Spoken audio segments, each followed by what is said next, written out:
Hello बच्चों, आज हम लोग देखेंगे ओजोनोलाइसिस। हिंदी में इसको बोलते हैं ओजोनीकरण। तो इसमें हम क्या करते हैं, ये एक ऑर्गेनिक रिएक्शन है जिसके अंदर ओजोन का मॉलिक्यूल लिया जाएगा O3 और साथ में जिंक लेते हैं या फिर डाइमिथाइल सल्फाइड या फिर H2O2 का भी यूज कर सकते हैं। अगर H2O2 का यूज करते हैं तो जो कंपाउंड बनेगा ओजोनीकरण के द्वारा वो जनरली हमारा कार्बोक्सिलिक एसिड होता है। तो ओजोनोलाइसिस में क्या कराना है, ओजोन लेंगे और लाइसिस माने टूटना। तो ओजोन की हेल्प से जो हमारे अनसैचुरेटेड कंपाउंड्स है जैसे कि एल्कीन हो गया, एल्काइन हो गया, या जिनके अंदर डबल बॉन्ड है, ट्रिपल बॉन्ड है, एक डबल बॉन्ड है या एक से ज्यादा है, तो उनको क्लियर किया जाता है या फिर तोड़ा जाता है ओजोन की हेल्प से। और जो प्रोडक्ट बनेगा उसको बोलते हैं ओजोनाइड। उस ओजोनाइड का बाद में फिर हम क्या कराते हैं, जिंक की प्रेजेंस में या फिर डाइमिथाइल सल्फाइड उनकी प्रेजेंस में उसका रिडक्शन कराते हैं। चलिए तो देखिए रिएक्शन आखिर होती कैसे है। इसकी सभी रिएक्शंस देखेंगे हम एक एक करके। तो अगर अच्छे से समझना है तो वीडियो लास्ट तक जरूर देखना। ओके चलिए, तो मैं पहले ले रहा हूं ozonolysis of alkene. Ozonolysis of alkene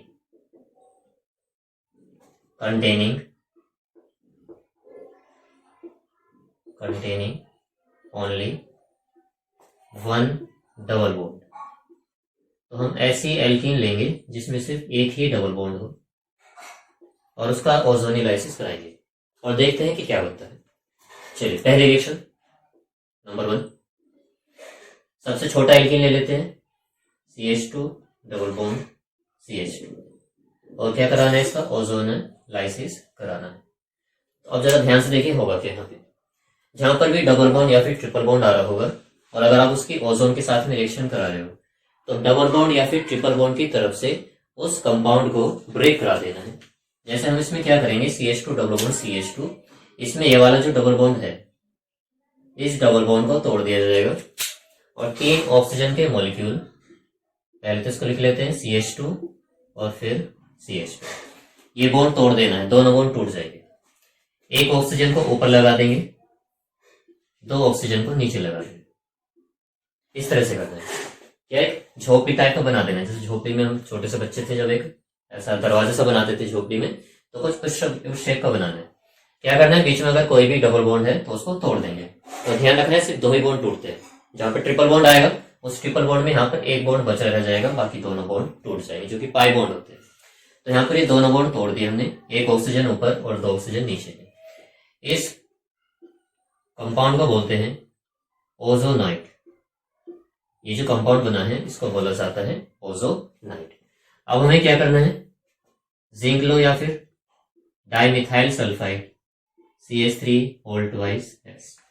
तो वो क्या कराता है इसका, वो इसकी हाइड्रोलिसिस करा देता है। जो हमारा कंपाउंड है उसको कुछ इस तरह से ब्रेक करा देना है आपको। एक हिस्सा इसका ये जाएगा और एक हिस्सा इसका ऐसे ब्रेक करा दो। तो अगर इस कंपाउंड को हम ध्यान से देखें तो ये बन रहा है CH2O और इस साइड में भी CH2O। तो 2 कंपाउंड CH2O बन रहे हैं और एक जो ऑक्सीजन है वो जिंक से रिएक्शन करके जिंक ऑक्साइड बना देगी और बाहर निकल जाएगी। बाकी अगर ये CH2O है, इसको अगर अरेंज किया जाए तो इसको ऐसे भी लिखा जा सकता है HCHO। क्यों भाई, C है, एक 2 है हाइड्रोजन और एक है ऑक्सीजन, तो कितने मॉलिक्यूल इसके बने, 2 बने।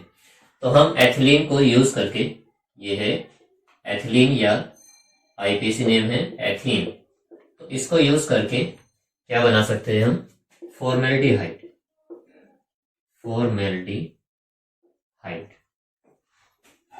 ठीक, चलिए अब क्या करते हैं, प्रोपीन ले लेते हैं, 3 कार्बन वाला CH3 CH double bond CH2 और फिर से इसकी रिएक्शन कराते हैं ओजोन के साथ में।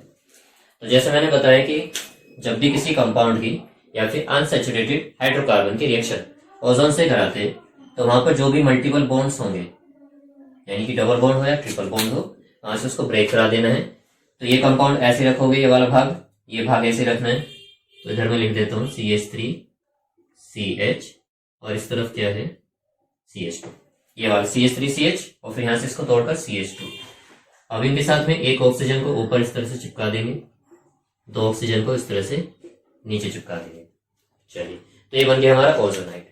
अब इसका वही कराएंगे आप हाइड्रोलिसिस जिंक की प्रेजेंस में या फिर डाइमिथाइल सल्फाइड की प्रेजेंस में।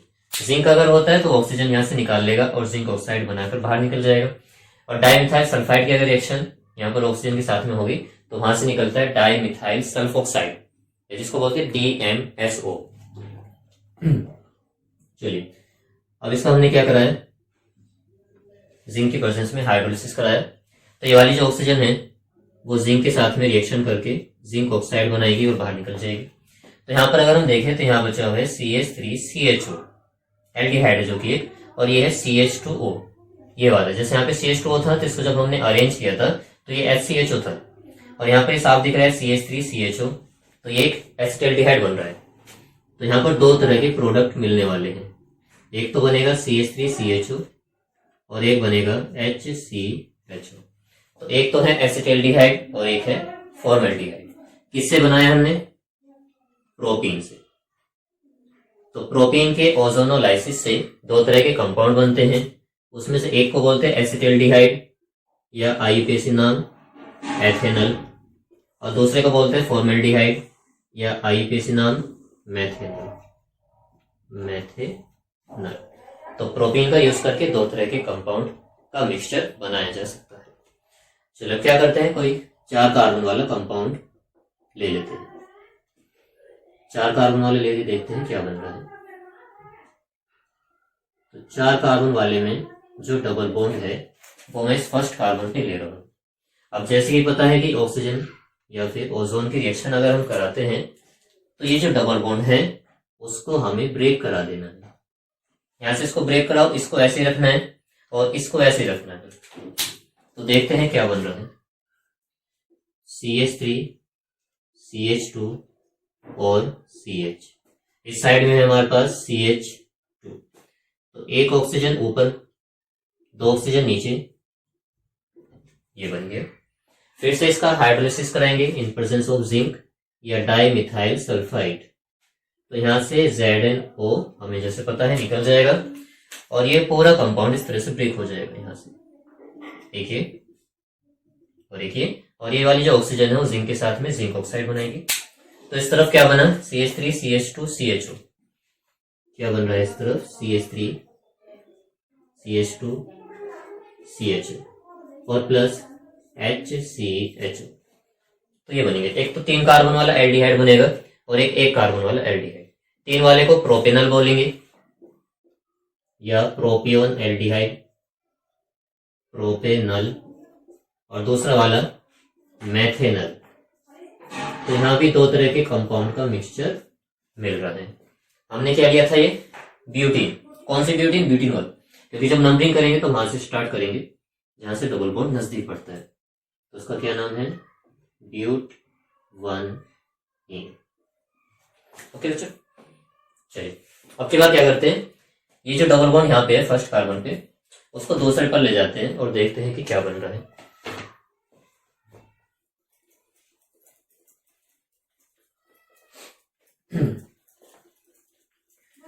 तो ओजोनोलाइसिस के द्वारा हम कीटोन्स भी बना सकते हैं, कार्बोक्सिलिक एसिड भी बना सकते हैं और एल्डिहाइड भी बना सकते हैं। यानी कि जनरली हमारे जो कार्बोनिल कंपाउंड होते हैं उनका फॉर्मेशन ओजोनोलाइसिस की हेल्प से किया जा सकता है। बस कुछ नहीं करना है, ओजोन की रिएक्शन करानी है, जहां पर भी डबल बॉन्ड या ट्रिपल बॉन्ड है उसको ब्रेक कराओ। ब्रेक कराने के बाद में 3 ऑक्सीजन को जोड़ो, 1 ऑक्सीजन ऊपर की तरफ और 2 नीचे की तरफ, और फिर उसको आधे आधे हिस्से में डिवाइड कर दो हाइड्रोलिसिस करा के। तो जो कंपाउंड बनेंगे वो सेम तरह के भी हो सकते हैं और वो डिफरेंट भी हो सकते हैं। चलिए, तो चौथा देख लेते हैं, फोर्थ। क्या करते हैं, डबल बॉन्ड को सेकंड कार्बन पे लगा देते हैं, CH3 CH CH और CH3। तो इसकी रिएक्शन हम कराने वाले हैं ओजोन के साथ में। तो जैसे हमें पता है डबल बॉन्ड यहां पर प्रेजेंट है, तो इसको यहां से ऐसे ब्रेक करा देंगे हम। ये कंपाउंड अलग रहेगा, ये वाला भाग अलग रहेगा, CH3 CH, उसके बाद यहां भी CH CH3। तो 1 ऑक्सीजन ऊपर 2 ऑक्सीजन नीचे।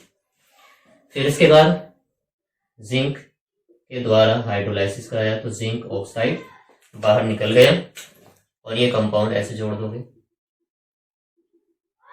ऐसे तोड़ दिया इसको। तो यहाँ पर अगर ध्यान से देखें तो इधर बन रहा है CH3CHO और इधर बन रहा है CH3CHO, यानी कि 2 मॉलिक्यूल एसिटाल्डिहाइड के बन रहे हैं। तो हम यहाँ पर ऐसे लिख सकते हैं 2CH3CHO। तो एथेनॉल के 2 मॉलिक्यूल बने। तो अगर ब्यूटटोइन का ओजोनोलाइसिस कराते हैं तो हमें मेजर प्रोडक्ट है वो क्या बनता है, एसिटाल्डिहाइड या फिर एथेनॉल। तो यहाँ पर एक ही तरह का हमारा कंपाउंड बना है। तो ये तो हमने देख ली कि एल्डिहाइड कैसे बनाने हैं। अब कीटोन भी देख लेते कि कीटोन कैसे बनेंगे। सिंपलेस्ट जो कीटोन है उसके अंदर मिनिमम 3 कार्बन होने चाहिए। तो यानी कि हमें कोई ऐसी एल्कीन लेनी है जिसमें कम से कम 3 कार्बन हो, उससे ज्यादा हो तो भी कोई बात नहीं, चल जाएगा वो भी, लेकिन मिनिमम 3 होने चाहिए। चलिए, तो हमें बनाना है कीटोन। कैसे बनाए, एक कंपाउंड लेते हैं CH3C double bond C CH3 और यहां पर ले लेते हैं, कुछ अच्छे से दिखाते हैं इसको करके ताकि अच्छे से समझ में आए। देखिए ये है carbon carbon double bond,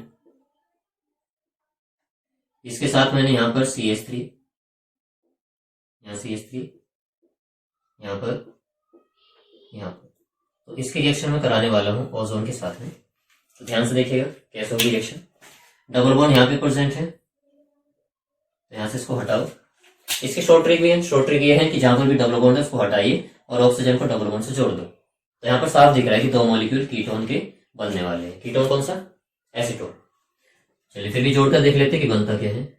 CH3C CH3, इस साइड में भी 2 है हमारे पास CH3 CH3। तो ये ऑक्सीजन हो गया ऊपर की तरफ और बाकी के 2 ऑक्सीजन हम दिखा देते हैं नीचे की तरफ। चलिए कोई दिक्कत, ठीक। अब क्या करेंगे, इसका हाइड्रोलिसिस कराया तो ये यहाँ से ऐसे ब्रेक हो गया, ये इधर चला गया। तो इसको अगर ध्यान से देखें तो ये CH3CO CH3 है और एक ऐसी सेम मॉलिक्यूल यहाँ भी है CH3CO CH3। तो यहां से 2 मॉलिक्यूल मिल जाएंगे एसीटोन के। जिंक के साथ में रिएक्शन है, जिंक ऑक्साइड निकल गया, तो यहाँ पर 2 मॉलिक्यूल बनेंगे CH3C डबल बॉन्ड O और CH3। तो ये बना है एसीटोन। आईपीएस नाम होगा प्रोपेन 2 ऑन, प्रोपेन 2 ऑन। ये हमने किससे बनाया है, एक एल्कीन है जिसके अंदर टोटल 6 कार्बन है। तो इसका अगर आईपीएस नाम लिखे, चलिए नंबरिंग यहां से कर लेते हैं 1 2 3 4। 4 कार्बन की चेन आ रही है जिसमें से दूसरे और तीसरे पर मिथाइल लगा है, तो उसका नाम होगा 2,3 डाई मिथाइल 2,3 डाई मिथाइल ब्यूट। 2 कार्बन 4 कार्बन की चेन सेलेक्ट की है 1 2 3 4। ब्यूट दूसरे पर डबल बॉन्ड है 2 इन, क्या नाम होगा इसका, दूसरे पर मैथिल है और तीसरे पर भी मैथिल, तो 2,3 डाई मैथिल।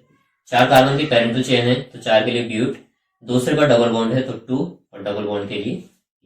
तो 2,3 डाइमिथाइल ब्यूटोइन के ओजोनोलाइसिस से एसीटोन के 2 मॉलिक्यूल बन सकते हैं। ओके, चलिए और देखते हैं।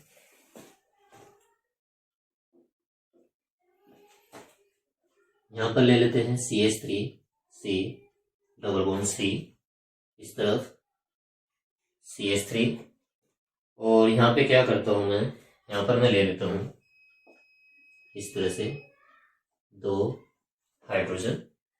इससे देखते हैं कि इससे क्या कुछ बन सकता है या नहीं। तो यहाँ से अगर हम इसको ब्रेक कराए तो यहाँ से HCHO यहाँ से निकल सकता है, बिल्कुल निकल सकता है। चलिए तो इसके रिएक्शन कराते हैं। टोटल कार्बन कितने इसमें 1 2 3 4, ठीक 1 2 3 3 कार्बन है दूसरे को कहते हैं। चलिए ओजोन के साथ में रिएक्शन कराते हैं इसकी। तो यहां से ब्रेक कराओ उसको, यहां से ब्रेक होगा ये, और ब्रेक होने के बाद में ये क्या बनाएगा CH3 C CH3, इस तरफ क्या है हमारे पास C है और इसके साथ में 2 हाइड्रोजन है तो एक ऑक्सीजन को ऊपर चिपका दिया है, 2 को नीचे चिपका दिया, तो ये हमारा छोटा सा घर तैयार हो गया। चलिए अब इसको तोड़ देते हैं। भाई जो बना है वो टूटना जरूर है एक दिन। तो यहाँ से इसको आधे आधे हिस्सों में हमने डिवाइड कर दिया। जिंक की रिएक्शन कराई या फिर डाइमिथाइल सल्फाइड भी ले सकते हैं। जिंक ऑक्साइड निकला। तो अब यहाँ पे देख रहे हैं कि यहाँ तो बन रहा है CH3CO CH3 और यहाँ बन रहा है HCHO। तो एक तो एसीटोन बन रहा है और एक एल्डिहाइड बन रहा है। तो एक तो बनेगा हमारा ketone CH3C double bond O और CH3 और प्लस HCHO। तो एक तो कीटोन और एक एल्डिहाइड बनेगा। किसका यूज करके? नाम क्या है इसका? नंबरिंग करें तो ये 1, सॉरी इसको नंबर 1 नहीं देना है, नंबरिंग यहाँ से शुरू होगी हमारी, क्योंकि यहाँ पे डबल बॉन्ड नजदीक पड़ रहा है। तो ये 1 2 3।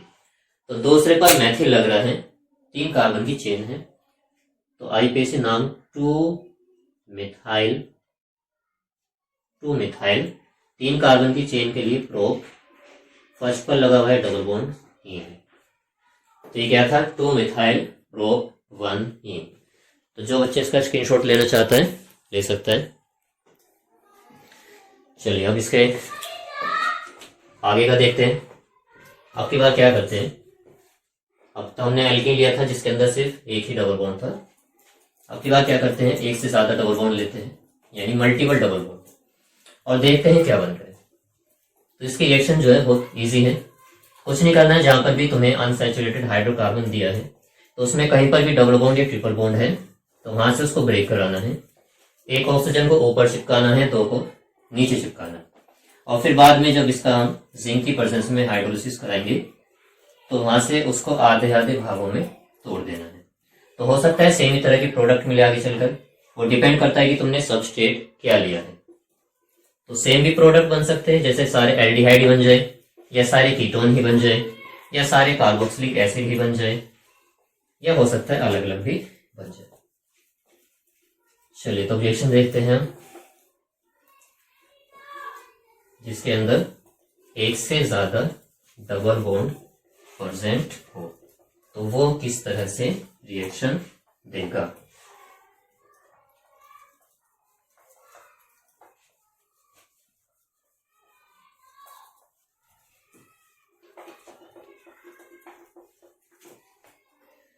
चलिए तो हमारा ozonolysis of alkene containing multiple double bond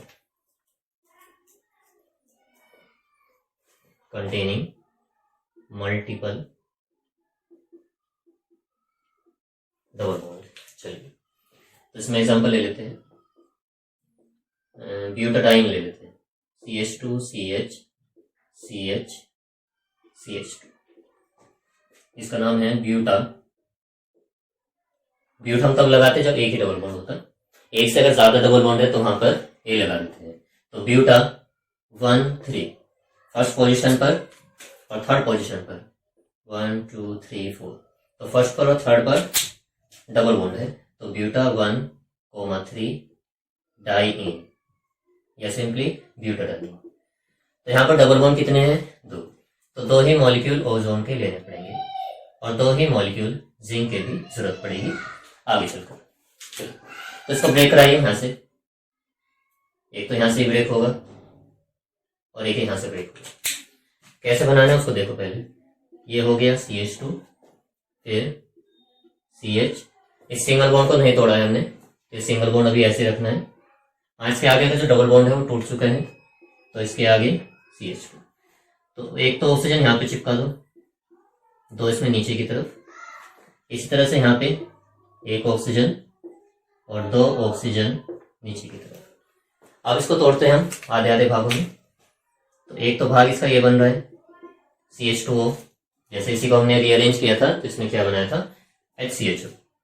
एक हमारा ये टूट रहा है यहाँ से, लेकिन ये इसके साथ में जुड़ा हुआ है तो ये दोनों एक साथ जाएंगे, तो यहाँ पे CHO यहाँ पे CHO, ये बनाता है ग्लाइओक्सल। अब इसकी रिएक्शन कराई हमने किससे? Zn से। 2 Zn लेंगे तो 2 ZNO, एक ऑक्सीजन यहाँ से और एक ऑक्सीजन यहाँ से निकल जाती है। तो इस साइड में क्या बन रहा है? CH2, इसको हम ऐसे भी लिख सकते हैं HCHO, और यहां से भी अगर देखेंगे तो CH2O एक मॉलिक्यूल ये भी निकल रहा है, तो 2 मॉलिक्यूल HCHO के। अब इसके बाद में ये देखा जाए अगर, तो यहाँ पर एक तो है CHO और एक और है CHO। तो ये जो बना है इसको बोलते हैं ग्लाइऑक्सल। इसी का अगर हम H2O2 के द्वारा, अगर इसी का H2O2 के द्वारा ऑक्सीडेशन कराते हैं तो बनता है कुछ ये COH और COH।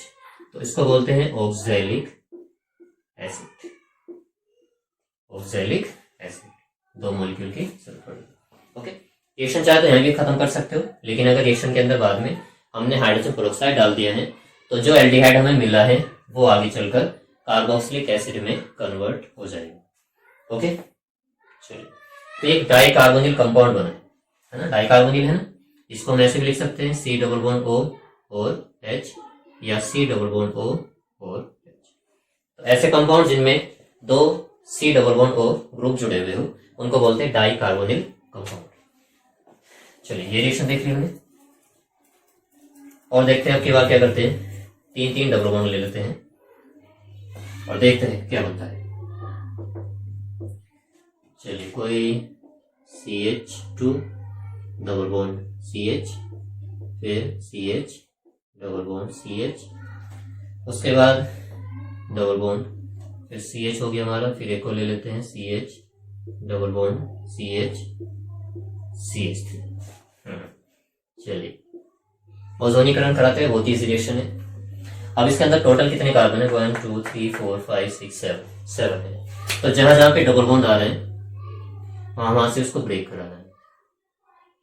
तो 3 ही डबल बॉन्ड है भाई इसमें, 3 डबल बॉन्ड है तो मॉलिक्यूल भी कितने चाहिए ओजोन के? 3। अब इसको फटाफट ब्रेक कराते हैं। तो ये वाला हिस्सा ब्रेक होगा CH2, फिर इसके आगे है CH और फिर सिंगल बॉन्ड CH। ऐसे चल रहा हूं ना, ये CH2 हो गया, यहाँ पर लिख दिया। ये वाले बॉन्ड टूट चुके हैं दोनों, तो बीच में कोई भी बॉन्ड नहीं दिखाना। ये CH जुड़े हुए अभी भी आपस में, ऐसे दिखा दिया इसको। फिर ये दोनों टूटे हुए हैं तो इसको अलग दिखाएंगे। तो उसके बाद यहाँ पर CH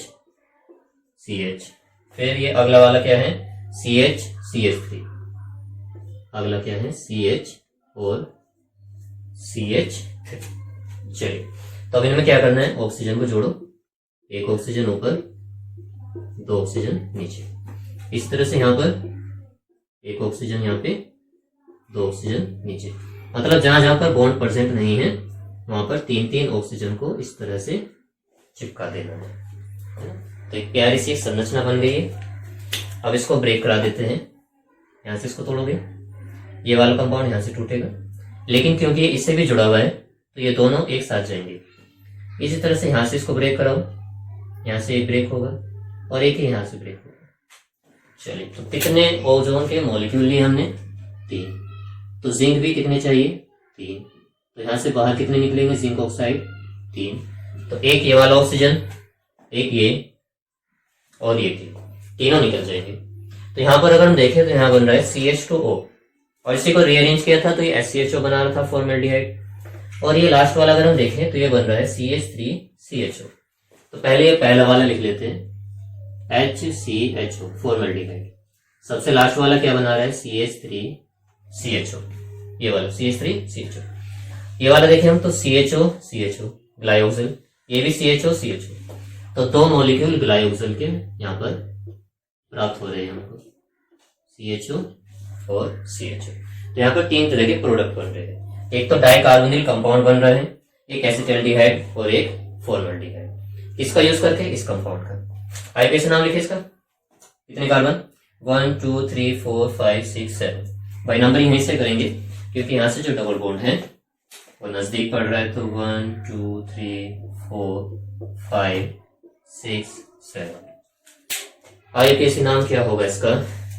एक से ज्यादा डबल बॉन्ड है तो 7 कार्बन के लिए हेप्टा। 1 पर है डबल बॉन्ड, फिर 3 पर है और 5th पर है। कितनी बार है? 3 बार। तो ट्राईइन।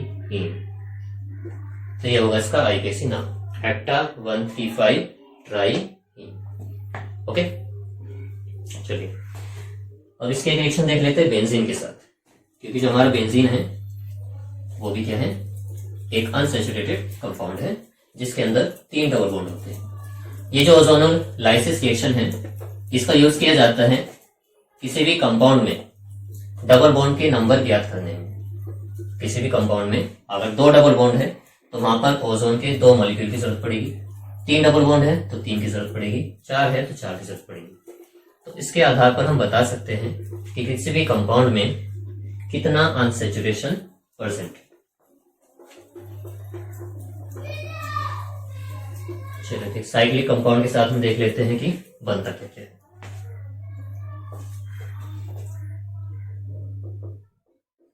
चलिए तो मैं बेंजीन ले रहा हूं, CH CH CH CH CH। अब जैसे पता है बेंजीन में डबल बॉन्ड और सिंगल बॉन्ड अल्टरनेट क्रम में लगे होते हैं, ऐसे डबल सिंगल डबल सिंगल। कितने यहाँ पे डबल बॉन्ड? 3, तो 3 और 3। अब ये रिएक्शन बीएससी के एग्जाम में ऐसी पूछ ली जाती है कि किसी एक रासायनिक समीकरण द्वारा सिद्ध कीजिए कि बेंजीन में 3 डबल बॉन्ड पाए जाते हैं। तो उसमें से एक रिएक्शन हम ये भी दे सकते हैं कि 3 ओजोन के मॉलिक्यूल की जरूरत पड़ेगी। क्यों? क्योंकि इसके अंदर 3 डबल बॉन्ड है। तो एक ही हाथ से तोड़ो उसको, एक इधर से तोड़ा जाएगा और एक ही यहां से टूटेगा। 3 जगह से तोड़ना है इसको। स्ट्रक्चर देखिए जरा कैसे बनानी है। CH, फिर ये यहां पर इसके साथ जुड़ा हुआ है CH, फिर यहां पर ये बॉन्ड टूट गया है तो इधर है हमारे पास CH, ये बॉन्ड अभी आपस में जुड़ा हुआ है CH, फिर यहां पर देखिए इन दोनों के बीच का बॉन्ड टूटा हुआ है CH, इन दोनों के बीच अभी जुड़ा हुआ है CH। ठीक, तो इस तरह के हमने एक स्ट्रक्चर बना लिया। तो जहां जहां पर बीच में गैप है वहां पर ओजोन को जोड़ना है। तो एक ऑक्सीजन यहाँ पे और 2 ऑक्सीजन इस तरह से लगा देंगे हम, ऐसे यहाँ पे करेंगे। एक ऑक्सीजन ये रही और बाकी 2 ऐसे चिपका देंगे इस तरह से। यहाँ पर एक ऑक्सीजन ये रही और 2 चिपका देंगे अंदर। ठीक, अब इसको तोड़ेंगे हम। कैसे तोड़े भाई? तो टूटेगी कुछ इस तरह से, ये यहां से तोड़ोगे इसको, एक ही पार्ट यहां से जाएगा। ठीक, उसके बाद में कहां से तोड़ेगा इसको? एक ही यहां से टूटेगी, एक यहां से टूटेगी, एक ही पार्ट हमारा जाएगा इस तरह से, एक ही जाएगा इस तरह से, ऐसे टूट जाएगा। ओके, आधा इसको तोड़ देना, इतना इतना और इतना। तो यहाँ पे देखिए CHO और ये सिंगल बॉन्ड से जुड़ा हुआ है CHO। तो इसी तरह के 3 मॉलिक्यूल हमें मिलेंगे। तो जब जिंक के साथ में इसके रिएक्शन कराएंगे 3 Zn की जरूरत पड़ेगी और यहाँ पर 3 ZnO। तो 3 मॉलिक्यूल हमें ग्लाइकोजल के प्राप्त होते हैं, 3 CHO CHO। तो जब बेंजीन की रिएक्शन ओजोन से कराते हैं तो ग्लाइकोजल के 3 मॉलिक्यूल प्राप्त होते हैं, जिससे सिद्ध होता है कि बेंजीन के अंदर 3 डबल बॉन्ड पाए जाते हैं। तो इसको नोट करना है बच्चों, कर सकते हो। हाँ तो बच्चों एक और देख लेते हैं साइक्लिक कंपाउंड। मान लीजिए अगला कंपाउंड में ये ले रहा हूं, इसको बोलते हैं hexene, hexene cyclohexene, sorry cyclohexene. तो इसके अंदर 6 कार्बन है जिसमें से यहाँ पर डबल बॉन्ड है। तो कितने डबल बॉन्ड? 1। तो मॉलिक्यूल ओजोन का कितना चाहिएगा? 1 चाहिएगा। इसे ब्रेक कराना। जब भी किसी साइक्लिक कंपाउंड की रिएक्शन ओजोन से कराओगे तो वो cyclic compound open chain compound में कन्वर्ट हो जाता है। तो ये कुछ इस तरह से यहाँ पर बनेगा। तो यहाँ पर हम क्या करें? ऑक्सीजन को जोड़ देते हैं। यहाँ पे कार्बन है, यहाँ पर भी कार्बन है, बीच का डबल बॉन्ड टूट चुका है। इसके साथ में एक हाइड्रोजन भी मैं दिखा देता हूँ ताकि थोड़ा सा इजी हो जाए समझना। यहाँ पर हाइड्रोजन छिपे हुए जिनको दिखाया नहीं था पहले। तो एक ऑक्सीजन तो ये रही हमारी, ओके, और बाकी के 2 ऑक्सीजन इस तरह से चिपका दिए। अब इसको तोड़ना कैसे है वो देखो सर। यहाँ से इसको ब्रेक कराइए, यहाँ से इसको ब्रेक कराओ, और जिंक की कितनी की जरूरत होगी यहाँ पर? सिर्फ 1 मॉलिक्यूल। तो यहाँ से निकल जाएगा Z। अब यहाँ बनेगा क्या उसको देखते हैं। देखो यहाँ से हमने तोड़ा है इसको, यहाँ से तोड़ा है, ये ऑक्सीजन चली गई, पीछे क्या छोड़ के गई? CH। तो यहाँ पर जो हमारा है वो इस तरह से डबल बॉन्ड O और एक H, इस तरह से यहाँ पे डबल बॉन्ड O और एक H। तो एक डाइकार्बोनिल कंपाउंड हमारा बन गया। ओके, तो यहीं पर अगर डबल बॉन्ड होता तो आप इसको 2 बार इस तरह से ब्रेक करा सकते। तो ये थी ओजोन की एल्कीन के साथ में रिएक्शन। इसी तरह की रिएक्शन ये किसके साथ शो करता है? एल्काइन के साथ। तो वो भी देख लेते हैं। तो रिएक्शन विद एल्काइन, एल्काइन के साथ में कैसे रिएक्शन ये शो कर सकता है। तो एल्काइन, सिंपल एल्काइन अगर मैं लेकर चलूं, मान लीजिए एसिटिलीन लेकर चलते हैं O3। तो जैसे मैंने बताया है कि ओजोन जो होता है 2 बॉन्ड को तोड़ता है। तो यहाँ पर 2 पाई और 1 सिग्मा, तो 2 पाई बॉन्ड को तोड़ दिया जाएगा, लेकिन 1 बॉन्ड अभी भी रहेगा। इस तरह से इनको रखना है ऐसे, ठीक है। चलिए उसके बाद में इसको ब्रेक कराओ। ब्रेक कैसे कराना है? यहाँ से ऐसे 1 बॉन्ड यहाँ से कराओगे ब्रेक, तो इन ऑक्सीजन को अलग कर दोगे, ये वाला ऑक्सीजन अलग होगा, ये वाला अलग होगा, तो पीछे बचेगा CHO और यहाँ पे हमारा CH। तो जब एसिटिलीन का यूज करते हैं तो ग्लाइऑक्सिल का एक मॉलिक्यूल मिलता है, तो यहाँ पर CHO और CHO। तो एल्काइन से हम क्या बना सकते हैं? डाइकार्बोनिल कंपाउंड बना सकते हैं। तो ध्यान ये रखना है कि यहाँ पर जो बॉन्ड है वो नहीं टूटेगा। ओके, अब ये जो रिएक्शन है ये कुछ इस तरह से भी पूछ ली जाती है कि आपको कोई भी एल्कीन, कोई भी या फिर कार्बोनिल कंपाउंड दे दिया जाएगा और पूछा जाएगा कि बताइए ये कंपाउंड कौन सी एल्कीन के ओजोनोलाइसिस से बने होंगे। समझते हो इसको? क्योंकि जो क्वेश्चन है वो क्वेश्चन बनाने वाला क्वेश्चन को कैसे भी दे सकता है, हमें बस अपना कॉन्सेप्ट स्ट्रॉन्ग रखना है। क्वेश्चन कैसे भी हो मिनटों में सॉल्व हो जाए। चलिए फटाफट देखते हैं कि अगर कोई क्वेश्चन ऐसे दिया हुआ है तो उसको सॉल्व कैसे करना है।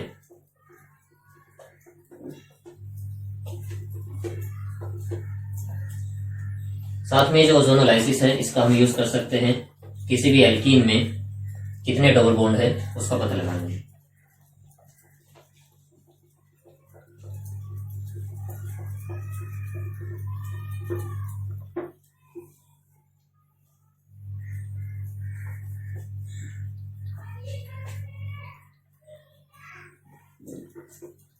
चलिए मान लेते हैं हमको ये दिया हुआ है HCHO। क्वेश्चन ये दिया हुआ है कि हमें HCHO के 2 मॉलिक्यूल मिले हैं किसी भी एल्कीन के ओजोनोलाइसिस से, तो बताइए वो जो एल्कीन है उसका फॉर्मूला क्या होगा। तो बहुत ही इजी है। सबसे पहले जो कंपाउंड दिया हुआ है उसको कुछ इस तरह से लिखिए जैसे मैं लिखकर दिखा रहा हूं। तो HCHO है तो इसको ऐसे भी लिख सकते हैं। क्यों? 2 मॉलिक्यूल थे तो 2 को मैं ऐसे दिखा रहा हूं, ये रहे HCHO। अब करना क्या है? बहुत इजी है। यहां से ऑक्सीजन को हटाओ, यहां से ऑक्सीजन को हटाओ और इन दोनों कार्बन को आपस में जोड़ दो। थोड़ा ज्यादा बड़ा हो गया, कोई, ये बन गया।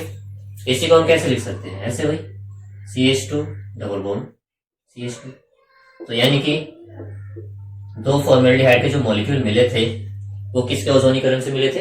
एथिलीन के। ऐसे भी क्वेश्चन पूछ सकते हैं। या मान लीजिए इस तरह से दिया हुआ है CH3 CO CH3, ये 2 मॉलिक्यूल किसके मिल रहे हैं? एसीटोन के। तो क्या करो, एसीटोन के ही मॉलिक्यूल को इस तरह से रख लो आपस में। ये 2 मॉलिक्यूल रहे एसीटोन के। क्या करना है? ऑक्सीजन यहां से हटाई, एक ऑक्सीजन यहां से हटाई और इन दोनों को एक साथ जोड़ दिया। तो ये बन गया भाई हमारा। ठीक, तो जो एल्कीन की स्ट्रक्चर पूछ रहा था वो ये थी। थोड़ा ज्यादा बॉन्ड मैंने बड़ा दिखा दिया, छोटा कर देंगे इसको। चलिए मान लेते हैं अब की बार हमें ये दे दिया CH3 CO और H और एक कंपाउंड और दे दिया CH3 और H, यानी कि 2 एसिटाल्डिहाइड के मॉलिक्यूल मिल रहे हैं। तो वो एल्कीन कौन सी हो सकती है? फटाफट यहां से ऑक्सीजन हटाओ और इन दोनों कार्बन को आपस में डबल बॉन्ड से जोड़ो। तो ये तैयार हो गई हमारी एल्कीन। तो इस एल्कीन का जब हम ओजोनोलाइसिस करेंगे तो 2 मॉलिक्यूल किसके मिलने वाले हैं? एसिटाल्डिहाइड के। ठीक है, चलिए और देखते हैं। मान लीजिए हमें एक दे रखा है कि एक जो है एसीटोन बन रहा है और एक एसिटाल्डिहाइड बन रहा है। किसी एल्कीन के ओजोनोलाइसिस पर दो तरह के कंपाउंड बने, एक तो एसिटाल्डिहाइड और एक एसीटोन। तो कुछ नहीं करना, इस तरह की पहले स्ट्रक्चर बनाएंगे। ऑक्सीजन ऑक्सीजन जहां पर जुड़ी हुई है उसको हटाकर डबल बॉन्ड को जोड़ देंगे। तो ये थी हमारी वो एल्कीन। इजी है भाई। चलो एक और देख लेते हैं। मान लीजिए कोई एल्कीन ओजोनोलाइसिस पर एक तो एसीटोन बना रही है और साथ में एक वो फॉर्मेल्डिहाइड भी बना रही है। तो इन सब की स्ट्रक्चर को हमने इस तरह से लिख लिया। यहां से ऑक्सीजन को हटाया, यहां से ऑक्सीजन को हटाया और इन दोनों को इस तरह से जोड़ दिया। तो ये तैयार हो गई हमारी एल्कीन। इजी है। तो ये था बच्चों इसका ओजोनीकरण का लेक्चर। तो मेरे ख्याल में आप लोगों को पसंद आया होगा। तो ज्यादा से ज्यादा लोगों तक इसको पहुंचाने की कोशिश करिए, ताकि आपको अगर हेल्प मिल रही है तो दूसरे की भी हेल्प करिए, तो उनको थोड़ा सा इजी हो जाएगा एग्जाम्स जो आने वाले हैं उनके लिए, या फिर जो बच्चे कंपटीशन की तैयारी कर रहे हैं नीट वगैरह के लिए, तो उनके लिए भी काफी हेल्पफुल रहेगा। तो बच्चों मिलते हैं फिर अगले इंटरेस्टिंग लेक्चर में।